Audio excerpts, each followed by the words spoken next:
బతుకమ్మ అని ఒక సినిమా తీద్దామని మనం ప్రయత్నం చేసినాం. నేనంతా రాసిపెట్టినట్టు కథ, కానీ మన తెలంగాణలో దుర్మార్గులు ఎక్కువ కదా. వాడు దండన పోయి రిజిస్ట్రేషన్ చేసి వాడు మొదలుపెట్టింది దుకాణం. వాడు ఏం తీయలేదు, సన్నాసాలు ఏం లేదు. యాక్చువల్లీ పోతుగల్ అని ఒక ఊరు ఉంటుందండి. ఆ పోతుగల్ ఊరు పక్కనే ఇంకో ఊరు ఉంటుంది. ఆ ఊరికి మా అక్కనిచ్చినాం. గూడూరు అనే ఊరు ఉంటుంది. మా సిస్టర్ని ఇచ్చినాం. మా ఊర్లో పాఠశాల లేకుండే. ఎంత గొప్పగా ఉండే తెలంగాణ అంటే, నేను ప్రైమరీ స్కూల్ చదువుకున్న టైంలో మా ఊళ్ళో సర్కారు స్కూలే లేదు.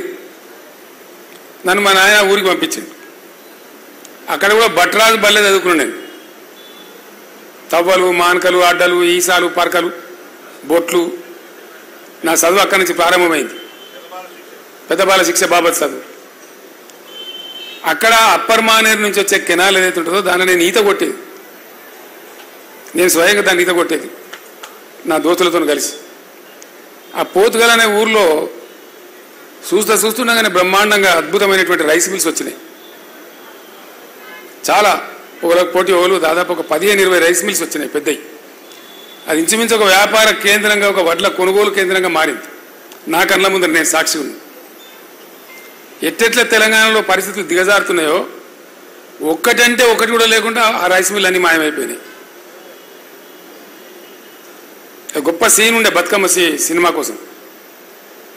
ఏ విధంగా పరిస్థితి దిగజారింది తెలంగాణలో అనేదానికి, అప్పర్ మానేరు కాలువ పారినప్పుడు ఎట్లా పెరిగింది, ఆ కాలువ బంద్ అవుతూ ఉంటే ఎండిపోతూ ఉంటే ఎట్లా పోయింది తెలంగాణ అనే దానికి సజీవ సాక్ష్యంగా అది నా కళ్ళ ముందు నేను సాక్షిగా ఉన్నటువంటి ఘట్టం. ఇట్లా అనేక చోట్ల ఇక చెప్పుకుంటూ పోతే రేపు గీయాల దాకా చెప్పిన ఉడవది. అందరు బాధితులే.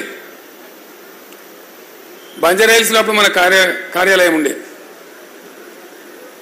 కూర్చొని ఉన్నాం మధ్యాహ్నం పూట. మహబూబ్నగర్ జిల్లా నుంచి ఒక 30-40 మంది రైతులు వచ్చారు. వాళ్ళు లోపలికి చెప్పాను, సార్ మహబూబ్నగర్ జిల్లా వాళ్ళు వచ్చారు, కలుస్తారట.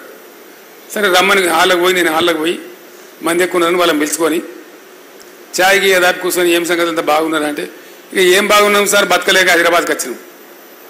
ఏం చేస్తారు హైదరాబాద్లో? ఛాయ్ అడ్డకూలి సరిగా ఏ పని దొరుకుతా పని, ఈ పని ఏం లేదు, అడ్డా మీద పోయి కూర్చుంటాము, ఏది దొరుకుతుంది అని వాళ్ళు ఏం చెప్పారు. ఈయననే మా భూస్వామి సార్, ఈయననే మా రెడ్డి, ఆ జిల్లాలో మాట్లాడతారు అట్లా. ఈయననే మా రెడ్డి సార్, మా గీనే భూములు మేము పనిచేసేది, ఈయనకు 60 ఎకరాల భూమి ఉన్నది, బతకలేక ఈయన కూడా మాతో వచ్చిందని చెప్పి. మరి ఏం చేస్తున్నా, ఆయన కూడా కూలి పని చేస్తున్నట్టే లేదు సారిగా మా పటేలని మేము ఇచ్చేతుకు మొక్కద్దామని పెట్టుకున్నాము. మాకు ఇచ్చే కూలి లెక్కలు అతను పెద్ద మనిషిలాగా పెట్టుకున్నాము. మా కళ్ళ ముందే ఆయన కూలి చేయడం ఇష్టం లేక అని కళ్ళకు నీళ్ళు తీసుకొని చెప్పారు వాళ్ళు. ఇటువంటి ఎన్నో రకాల బాధలు. మొత్తం పాలమూరు జిల్లా బొంబాయి బస్సుల కాలవాలం కావడం ఒక హృదయ విదారకమైనటువంటి దృశ్యం. కానీ దురదృష్టం ఏంటంటే, ఆనాడు ఉన్నటువంటి తెలంగాణలో ఉన్నటువంటి కాంగ్రెస్ నాయకులు కానీ, టీడీపీ నాయకులు కానీ కేవలం రాజకీయాలు, వాళ్ళ పదవులు, వాళ్ళ కోసం చూసుకున్నారు తప్ప ఒక్కడు కూడా గట్టిగా స్పందించి తెలంగాణ కోసం మాట్లాడాలి. కనీసం వాళ్ళ జిల్లాకు జరిగే నమ్మలేరు. మీకు కూడా చాలామందికి తెలియదు ఈ విషయం. ఇక్కడ జలసాధన మనం ఎప్పుడో చేసినాం, మీరు మర్చిపోయారు.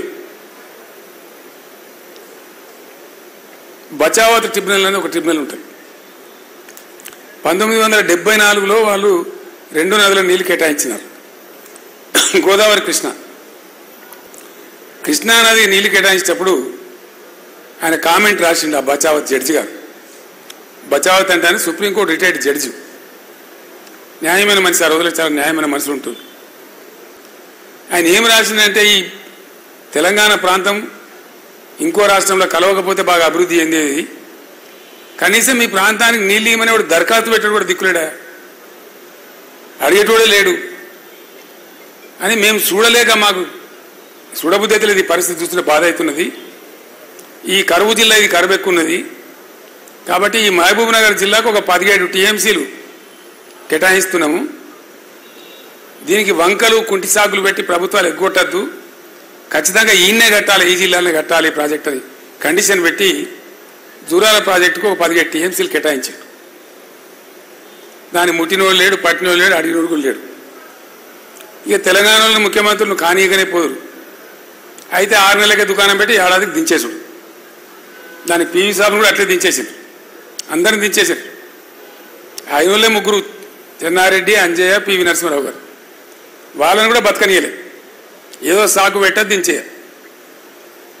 చివరికి అంజయ్య గారు ముఖ్యమంత్రి అయిన టైంలో ఆయనకు మనసులో ఉన్న ప్రేమకమాన పోయి అందరికి అధికారులకు చెప్పి జూరాలకు ఫౌండేషన్ వేసిండు ఆయన. ఈ తర్వాత కట్టిండ్రు. కడితే ఏమైందంటే అది సీ అండ్ ఎంజాయ్ అంతే, నీళ్ళు వస్తాయి పోతాయి. కర్ణాటకది కొంత భూమి మునిగింది, వాటి నిండా నింపునే నీళ్లు, ఇక కాలువ దవ్వరు, నీళ్ళు వారాయి, ఏం లేదు. గులాబీ జెండా ఎగిరేదాకా కూడా జూరాల పరిస్థితి అదే, అట్లే ఉండే. ఉన్న ఆర్డీఎస్ కాలువను నాశనం పట్టించిండ్రు. 85,000 ఎకరాలకు ఉన్నటువంటిది మొత్తం 10,000 ఎకరాలకు వచ్చింది. జూరాలనేమో జస్ట్ సీ అండ్ ఎంజాయ్, నీళ్ళు వస్తూ ఉంటాయి పోతూ ఉంటాయి, ఏం లేదు మనకి. పట్టిదే పిక్నిక్ పోయినట్టు. మన దానిలో ఉంటుంది కానీ మనది కాని ప్రాజెక్ట్ అది. అప్పుడు నేను చాలా భయంకరంగా దాడి పెట్టి పాలమూరు సభలో గర్జిస్తే అప్పుడు మోకాళ్ళ మీద ఊరికి అప్పుడున్న ప్రభుత్వం కర్ణాటకకు డబ్బులు చెల్లించి అప్పటి నుంచి జూరాలను నింపడం, కాలువ కింద సాఫ్ చేయడం అనేది స్టార్ట్ అయింది. ఆర్డీఎస్ కూడా అప్పటిదాకా అడిగిన వాళ్ళు లేడు, పడుచుకున్న వాళ్ళు లేడు, మాట్లాడిన వాళ్ళు. తెలంగాణలో మరి ఆ జిల్లా నుంచి ఎమ్మెల్యేలు లేరా, ఎంపీలు లేరా, మంత్రులు లేరా అంటే ఉన్నారు కానీ బానిసలు, కట్టు బానిసలు, నోరు తెరిచే ధైర్యం లేదు. ఆర్డీఎస్ కూడా జూరాల లింక్ కెనాల్ని పెట్టి దాని దుకాణం మొదలుపెట్టినారు. ఇట్లా అనేక అనుభవాలు. నేను చేసిన ఆర్డీఎస్ పాదయాత్ర తర్వాత కొన్ని ఫలితాలు. హాలియాటు కోదాడ పాదయాత్ర చేస్తే లెఫ్ట్ కెనాల్ మీద, నాగార్జున సార్ లెఫ్ట్ కెనాల్ మీద కొంత రిలీఫ్. అప్పుడు విజయసింహారెడ్డి గారి నాయకత్వం వహించండి దానికి. అప్పుడంతా కూడా అక్కడ కుడి కాలువకు ఫ్రీ, ఎడమ కాలువకేమో కరెంటు ఛార్జీలు. నల్లగొండ సభలో గర్జించిన నేను, సమైక్య రాష్ట్రంలో సమగ్రాభివృద్ధి అంటే ఇదేనా? ఒకటే ప్రాజెక్టుకుండే ఒక కాలువకు ఒక రీతి, ఇంకో కాలువకు ఇంకో నీతా? ఇంకెందుకు ఉండాలి తెలంగాణ ఆంధ్రప్రదేశ్లో మాట్లాడితే అప్పుడు తెల్లారి మంత్రి వచ్చి మిర్యాలగూడలో మీటింగ్ పెట్టి, లేదు లేదు రేపటి నుంచిగా ఇది కూడా మేమే కడతాం, బిల్లులు గవర్నమెంటే కడతామని చెప్పారు. అంటే తెలంగాణలో నాయకులు లేరా, ఎమ్మెల్యే లేరా అంటే ఉన్నారు. అందుకే నేను తిట్టేది కదా అప్పుడు, దద్దమ్మలు, శాతగాని వాళ్ళు, సవటలని. నేను వట్టి కాదు, అయినా నేను కారుకూతలు గుయ్యలేదు, చేతగాని వాళ్ళని తిట్టేది. ఇంకా 3 మాటలు నేను మాట్లాడలేదు. దానికే కేసీఆర్ భాష నా మీద బదనాం కూడా పెట్టేది. సరే దాన్ని నేను తిప్పి కూడా కొట్టేది. అంటే అంత కూరుకపోయి అంత పాతాళంలో అయ్యకు కాకుండా, అవని కాకుండా, ఎవరికి కాకుండా ఉన్న తెలంగాణ చాలా భయంకరం, దిక్కుదోసని స్థితి. 5గురం కలిసి తెలంగాణ గురించి మాట్లాడదాం కూర్చుందామంటే ఏం దుకాణం పెట్టిన తేవా అనుకుంటా ఓడు. ఇక తెలంగాణకు ఒక పత్రిక లేదు, ఒక టీవీ లేదు. ఇక వాళ్ళు రాసిందే రాత, గీసిందే గీత, అదే వార్త. అంత అయోమయ స్థితి. అప్పుడున్న ముఖ్యమంత్రి ఆయన అప్పుడే గెలిచిండు, 29 మంది ఎంపీలు, ఆయన ఎన్డీఏ కన్వీనర్.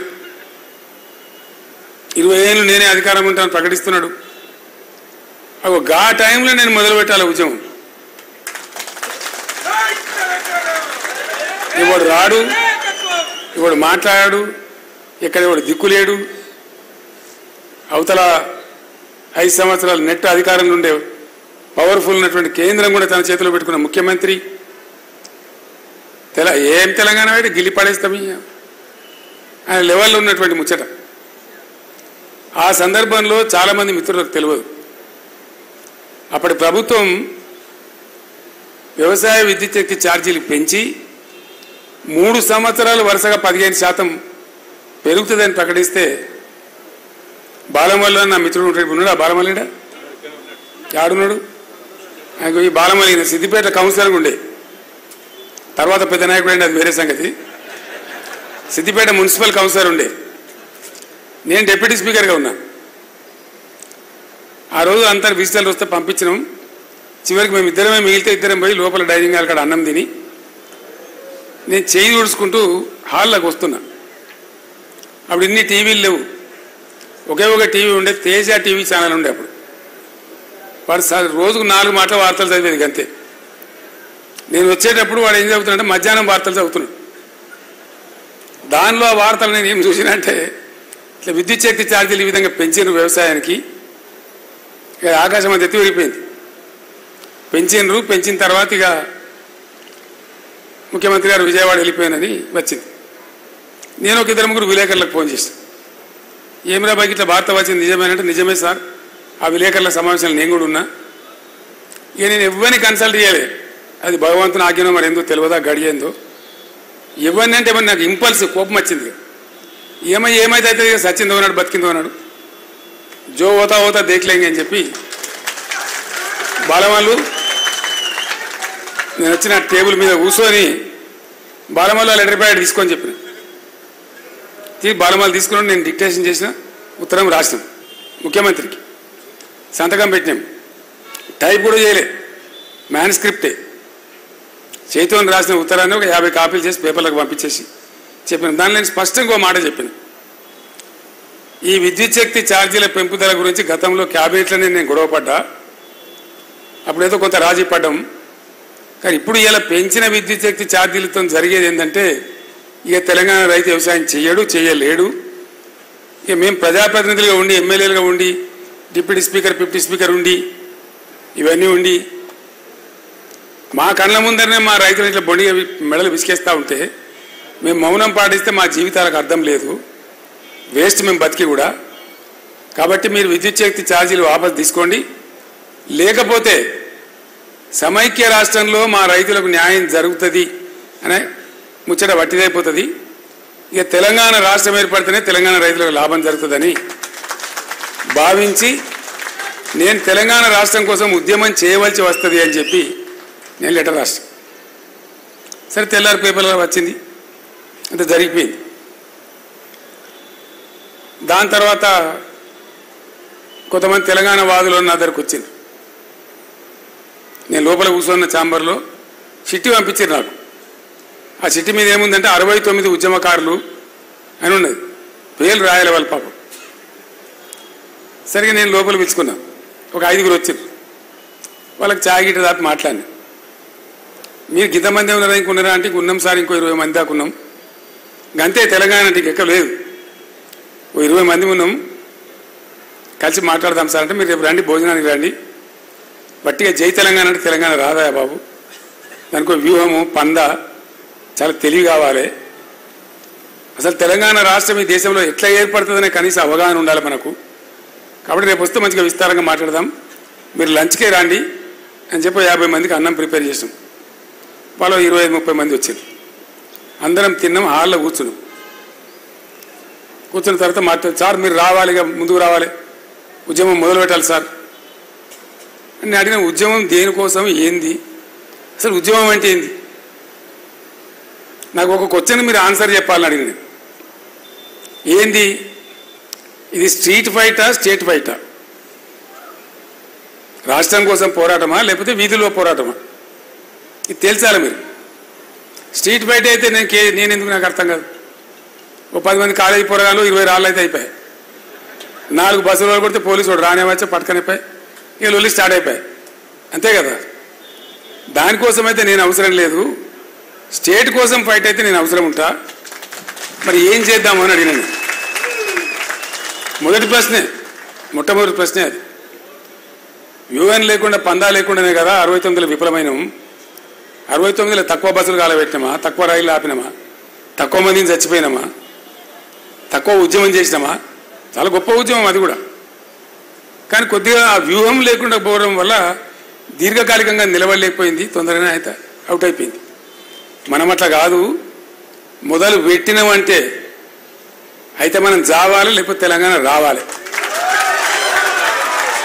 కానీ ఎట్టి పరిస్థితులు ఆపద్దు. నడమల మనం చచ్చిపోతాం. ఢిల్లీలో కూడా అడిగితే చెప్పిన నేను, ఒక కాంగ్రెస్ వాడు అడుగుతుండే, నువ్వు ఎక్కువ గడబడి చేస్తావు ఏంది కేసీఆర్ అంటే, నేను చెప్పిన అరే కేసీఆర్ పోతే ఇంకో పీసీఆర్ రెడీగా ఉన్నారు నడపడానికి. ఇలా ఉద్యమ స్థాయి ఆడికి లేచింది, నీకు అర్థమైతే లేదు మీకు. మీరు గోల్ దింపుతాం అనుకుంటున్నా, దింపలేరు, మీరు నన్ను ఖతం చేసినా దింపలేరు అని చెప్పిన. వాడు నన్ను అడిగిండు, హూ ఇస్ దట్ పీసీఆర్ అని. ఊరికి 5 మంది ఉన్నారా పోయి పీసీఆర్లు, ఎవరినైనా పట్టుకుంటావు అని అడిగాను. ఆనెస్ట్లీ ఇదే మాట చెప్పాను నేను. ఊరికి 5గురు అయితే పక్కా ఉన్నారు పీసీఆర్లు, ఎవరిని పట్టుకుంటావు బిడ్డ, ఇలా తెలంగాణ ఉద్యమ స్థాయి అది కాదు అని చెప్పాను. అంటే ఎక్కడనో పాతాళ లోకంలో ఉన్న తెలంగాణ, అయ్యకు కానటువంటి అవ్వకు కానటువంటి ఆగమైపోయిన తెలంగాణ ఎక్కడి నుంచి స్టార్ట్ కావాలి? మనకు డబ్బులు లేవు, నిధులు లేవు, పత్రికలు లేవు, మీడియా లేదు, అగాధంలో జగన్నాథం కొట్లాడాలి. ఇక మళ్ళా మన తెలంగాణలో జర్ర గిట్లా అనగానే ఉబ్బుడు, జర్ర గిట్లా అనగానే సగ్గుడు. అప్పుడే వెంటనే ఇక తడపల కిందడే అయిపోయింది. ఆగమాగం దెబ్బతిన్న పానాలు కదా. కాబట్టి అప్పటి నుంచి నిజాం కాలం నుంచి, జమీందారుల కాలం నుంచి కూడా అనేక బాధలు అనుభవించిన సమాజం కాబట్టి అపనమ్మకం ఎక్కువ, అవిశ్వాసం ఎక్కువ. ఉద్యమం స్టార్ట్ చేసే ముందు మీకు చాలామందికి తెలియదు, ఉద్యమం 2001లో స్టార్ట్ అయిందని మీరు అనుకుంటారు. యాక్చువల్లీ ఉద్యమం స్టార్ట్ అయింది 99లోనే. 99 చివరి నుంచి 2000 సంవత్సరం అంతా కూడా బ్రెయిన్ స్టార్మింగ్, విపరీతమైనటువంటి బ్రెయిన్ స్టార్మింగ్, వేల గంటలు. నిమ్మ నరసింహారెడ్డి గారు ఉండే నా సహచరుడు, మా సిద్దిపేట వాసే, రాత్రి 3 అవుతుండే మాట్లాడుకుంటూ కూర్చుంటే. ఆ విధంగా వేలాది గంటలు. ఏంది లైన్, ఏంది కథ, ఏంది ఎట్లా పోవాలి, ఏ స్టేజ్కి ఎక్కడ చేరుతాం, అట్లా చేరానంటే ఏం చేయాలి, మన ఎత్తుగడలు ఏముండాలి, ప్రభుత్వాలు ఏం చేస్తాయి అని చాలా మదన పడేది.